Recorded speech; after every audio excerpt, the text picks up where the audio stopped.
So hi, I'm Chris Eckert with Keller Williams Realty, and I'm here today to talk to you about as-is sales. So what does an as-is sale in real estate mean? So let me give you a little story.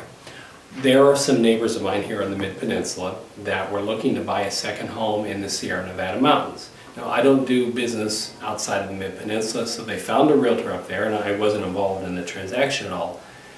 And they made their offer on the property, it got accepted, and then they did their buyer's inspections. Well, during the inspection, the inspector found several $1,000s worth of termite damage and dry rot to the property.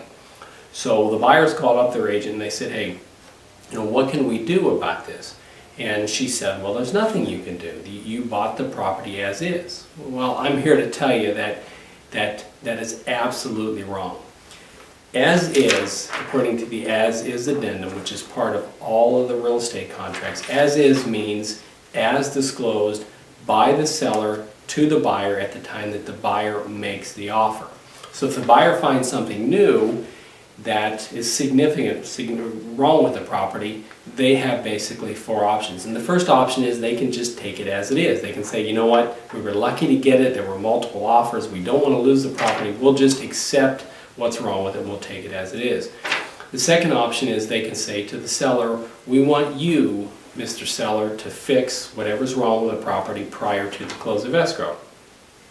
And then the third option, and this is probably the most common option, is they can ask the seller to give them credit towards the repairs at the close of escrow. So if it's $10,000, the buyer says, hey, we'll still buy the property, give us an additional $10,000, we'll get it fixed ourselves. And again, that's the most common solution. And then the last one is the buyer can say, you know what, now that I found all this stuff, I don't like the property anymore, I don't want to buy it, and they can cancel the contract. So those are the four options, and actually following the line of thinking of the other realtor that as is means you used to have to buy it no matter what. I mean, think about if the property burnt down during the escrow period, well, the buyers wouldn't still have to buy it, would they? I mean, that's kind of an extreme example, but that just shows that the buyers have several options when they're buying a property, even if they did sign the as-is clause. If you want to know more about as-is sales, check out my website, check out my blog, Chris Eckert, Keller Williams Realty.